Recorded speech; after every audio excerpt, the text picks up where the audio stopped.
ஒரு ஆலமரத்துல ஆண் குருவியும் பெண் குருவியும் புருஷன் பொண்டாட்டியா இருந்தாங்க. அவங்களுக்கு இப்பதான் கல்யாணம் ஆயிருந்துச்சு. பெண் குருவி கர்ப்பமா இருந்துச்சு. 2 பேருமே சந்தோஷமா வாழ்ந்துகிட்டு இருந்தாங்க. அதே மரத்துலதான் ஒரு கழுகு வாழ்ந்துகிட்டு இருந்துச்சு. அதோட ஒரு ரெக்க நல்லாதான் இருந்துச்சு. ஆனா ஏதோ ஒரு காரணத்துல 2வது ரெக்க வெட்டி இருந்துச்சு. எப்படி இருக்க பரவராணி? 2 பேருமே வெளியே போறீங்களா? சரி, போதும். நான் உனக்கு எத்தனை வாட்டி சொல்லிருக்கேன், யாராச்சும் இங்க போனா எங்க போறேன்னு கேட்க கூடாதுன்னு. அப்படி கேட்டா போன காரியம் நடக்கவே நடக்காது. அட கழுகண்ண, உனக்கு என்ன வந்துச்சு? நாங்க எங்க போனா எங்க? உன்னாலதான் இந்த மரத்தை விட்டு எங்கேயும் வர முடியாது. நாங்க எங்க போனா உனக்கு என்ன?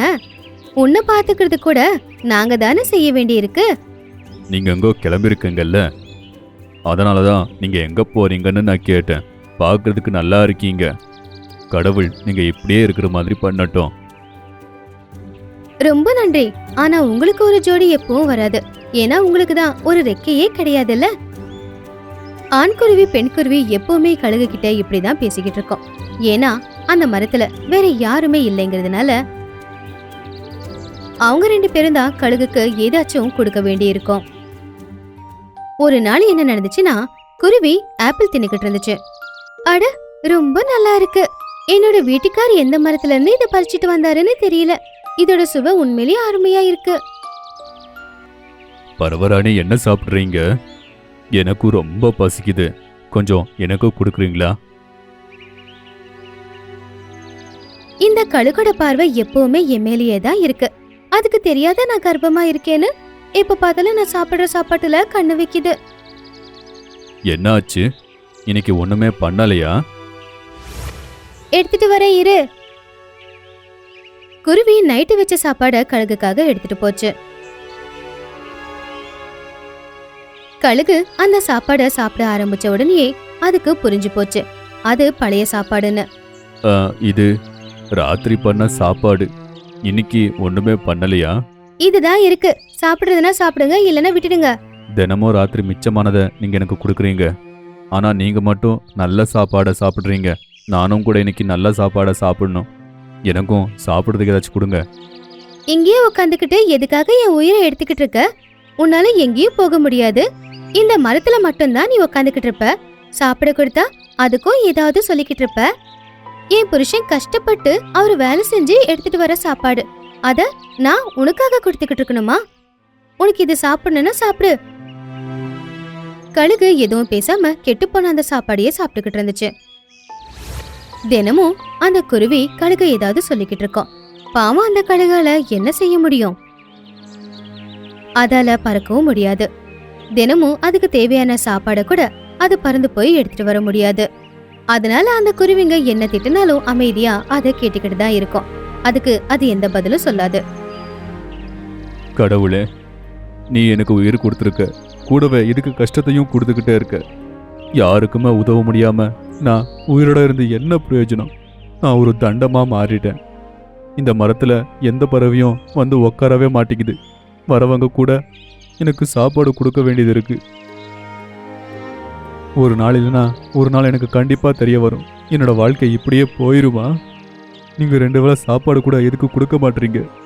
ஒருவேளை நானும் பறந்தேனா வானத்துக்கிட்ட நான் பேச முடியும், நான் விருப்பப்பட்ட சாப்பாடை சாப்பிட முடியும், மற்றவங்களுக்கு கஷ்டத்தையாச்சும் கொடுக்காம இருந்திருப்பேன்.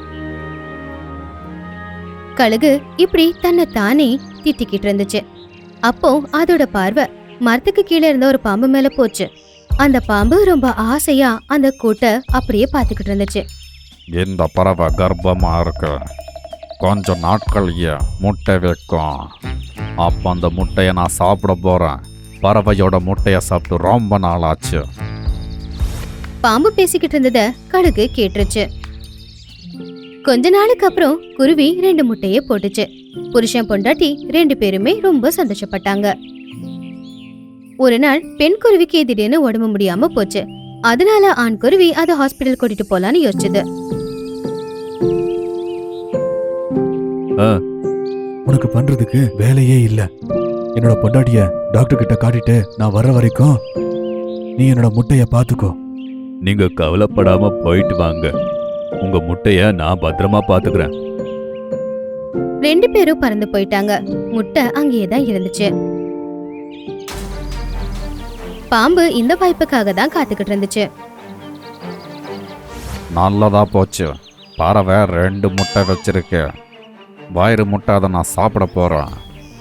இப்போ அந்த முட்டை என்னோட உணவு. ஆனால் அந்த கழுகு வேற உக்காந்துருக்க. அதான் இந்த கழுகு என்ன பண்ண முடியும்? அதனால் பறக்கவே முடியாது. இதுக்கிட்ட போய் அந்த பறவை முட்டையை பார்த்துக்க சொல்லி போயிருக்கு. முட்டாள் பறவை. பாம்பு அந்த மரத்து மேல ஏறிக்கிட்டு இருந்துச்சு. அப்போ கழுகு அத பாத்துருச்சு. எங்க இருக்கியோ அங்கேயே இருந்துரு. நான் கட்டளையிடுற முன்னாடி வரக்கூடாது. யாரா அது எனக்கே கட்டளை இடுறது? தமாசு தமாசு. உன்னால பறக்க கூட முடியாது. நீ கொஞ்சம் முன்னாடி வந்தாலும் கூட உனக்கு நல்லதில்ல. நான் அந்த பறவையோட முட்டையை சாப்பிட போகிறேன். பார்க்கல என்ன யார் தடுக்கிறாங்கன்னு. அந்த பறவையோட முட்டையை தொடறதுக்கு நீ என்னை தாண்டிதான் போகணும். ஓஹோ, என்கிட்டயே நீ சவால் போடுறியா? பாம்பு கழுகு பத்தி யோசிக்காம மரத்துல ஏறி போய்கிட்டே இருந்துச்சு.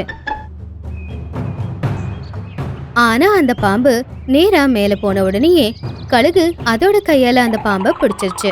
அது எவ்வளவு இறுக்கமா பிடிச்சிருந்துச்சுன்னா பாம்பால தன்னை தானே காப்பாத்திக்க கூட முடியல. அதுக்குள்ள ஆண் குருவி பெண் குருவி 2 பேரும் அங்க வந்தாங்க. இந்த பாம்பு இங்க எப்படி வந்துச்சு? ஏ பசங்க நல்லா இருக்காங்கல்ல? போங்க, உங்க முட்டையை காப்பாத்துங்க. இந்த பாம்பை நான் பாத்துக்கிறேன். சீக்கிரமா போங்க, இது உங்க முட்டையை சாப்பிட்றோம். குருவியும் அந்த கழுகுக்கு உதவி செஞ்சு 2 பேரை சேர்ந்து பாம்பை நசுக்கிட்டாங்க. பாம்பு ரொம்ப அடிபட்டு அதோட உயிரை காப்பாத்திக்கிறதுக்காக அங்கிருந்து ஓடி போச்சு. பெண் குருவி முட்டைகளை பார்த்து ரொம்ப சந்தோஷப்பட்டுச்சு. கழுகாலதான் இன்னைக்கு தன்னுடைய குழந்தைங்க உயிரோட இருக்காங்கன்னு புரிஞ்சுக்குச்சு. கழுகண்ண, இன்னைக்கு என் குழந்தைங்களோட உயிரை நீங்க தான் காப்பாத்திருக்கீங்க. நான் இது வரைக்கும் உங்களை என்னென்னமோ சொல்லிட்டேன். ஆனா நீங்க உங்க உயிரை பத்தி கூட யோசிக்காம பாம்போட போராடி என் பசங்களை காப்பாத்திருக்கீங்க. நீங்க செஞ்ச இந்த உதவியை எப்பவுமே நான் மறக்க மாட்டேன். கழுகண்ண, என்ன நீங்க மன்னிச்சிடுங்க.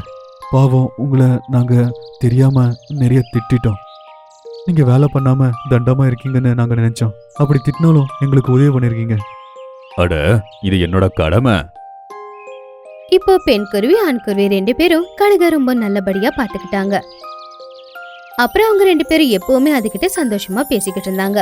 அவங்க 3 பேரும் சந்தோஷமா அந்த ஆலமரத்துல வாழ்ந்துகிட்டு இருந்தாங்க.